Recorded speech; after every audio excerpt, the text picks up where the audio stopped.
Hi, everyone. Welcome back to Ask Amy. So, my question today is from Onah. And Onah says, I've struggled with acceptance for a long time.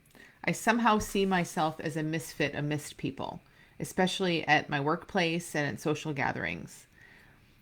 A lot of times I feel inferior in some situations. And he says, how can I be socially acceptable? So, uh, Ona, you're not alone in this, as I'm sure you know. I've talked with so many people. In fact, I recently did a two-part podcast where I used an example of someone who feels a similar way in part of the podcast. So it was episodes 132 and 133. I think the example was more in 133, but you'll hear a story of someone who has really similar thoughts. And oh my gosh, we're everywhere. We're everywhere. And I say we because me too sometimes, like we get around people and we get in certain situations and our mind just runs wild telling stories and giving meaning to everything. And of course it looks like what we're feeling is about the world. It looks like what we're feeling is coming from the fact that we don't fit in, or that we're somehow different, or that we are awkward, or whatever it may be. That's how it looks because of how our misunderstanding is, but also just because we're standing there, our eyes pointing out and our mind yelling stuff at us. So your mind is saying you're so awkward and look at those people and they don't look awkward and you don't fit in anywhere and they think you're crazy and all of that stuff our mind is saying. And meanwhile, our eyes are scanning the room pointing out and we are seeing evidence for what our mind is saying. So 100%, it absolutely feels real and true and like we're accurately perceiving something that's happening in the room. We feel like we're picking up on truly what other people think or what's happening. But it isn't really that way. So I really want you to get very curious and very lovingly suspicious. Not suspicious in a tight, non loving way, but just curious and suspicious about what's really going on. So, Ona, can it be that when you're in that room and your mind starts saying you don't fit in and you're different and all the stuff it's saying, can you kind of see how what you're feeling in those moments is your own mind? You're not feeling the room, you're not feeling what other people think. Even if someone were to tell you, yes, I've seen you at a party and you're very socially awkward, you're still not feeling what other people think. You're feeling your own mind. And we know this, but we don't know it. It's totally one of those things that we know when we look at it. When we're in the situation, we don't know it. Our default is just, all these eyes are looking at you or looking past you, and your mind's telling stories. And we think, clearly, I'm feeling the truth of the situation. I'm feeling that there's something wrong with me. It's so obvious. But again, that's because our mind is the storyteller and it finds evidence for anything it needs to find evidence for. And it looks out in the world and it will show you a very biased picture to prove its point. So, for sure, that's how it looks and feels in the moment. But then, sometimes we can talk about it. Like we can get in a conversation like this, and I might say, how could you be feeling their thoughts? How would that even work? You have to be feeling your own mind.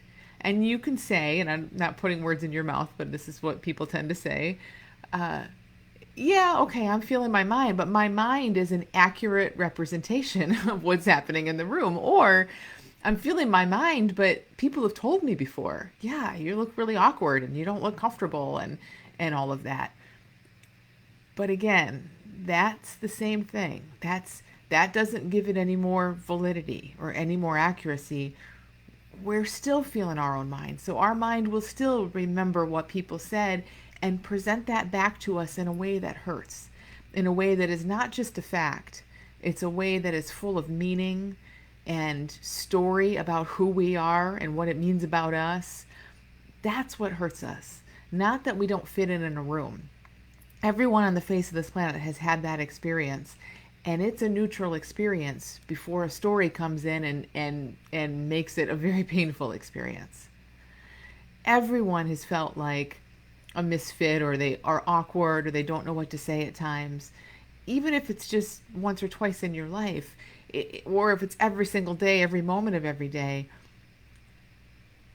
what we're feeling is our mind, and our mind has all the details and all the spin and all the backstory and all the meaning. And we don't realize that because, again, our eyes are pointing out and we're saying, nope, they don't like me. And that's why I feel this way.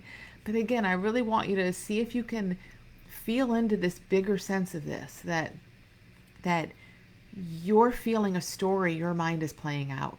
Evidence for it or not doesn't matter. There will be evidence for every story that we believe there will be evidence for.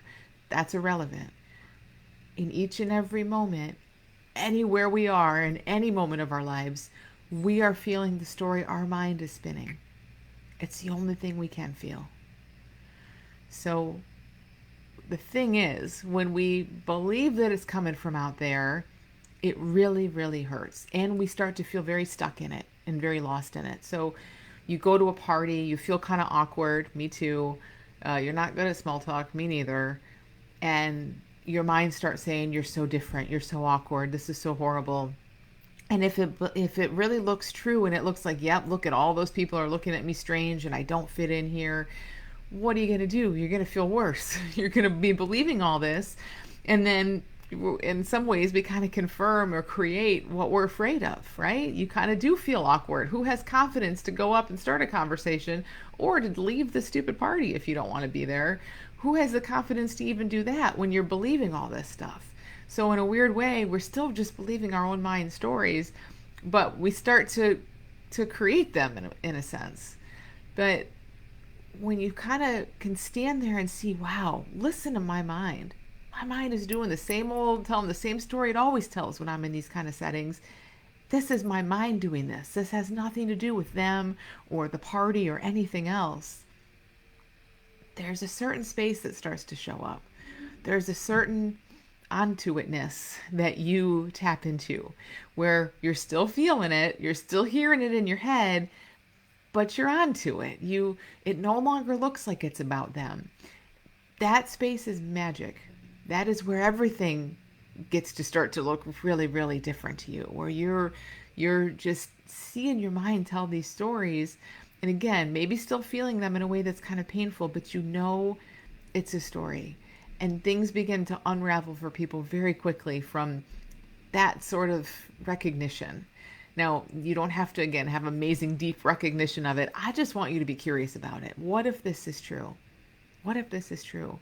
What if there is nothing that you need to do to be socially acceptable? Socially acceptable is an idea that your mind made up and said you're not it. And all those other people are, for sure, right? All kinds of minds around the world make up that story. Our minds will make us the center of everything, and we're so special that we're like the only ones who aren't socially acceptable, and everybody else is for the most part. And man, that's just what a mind says. That is such a mind story.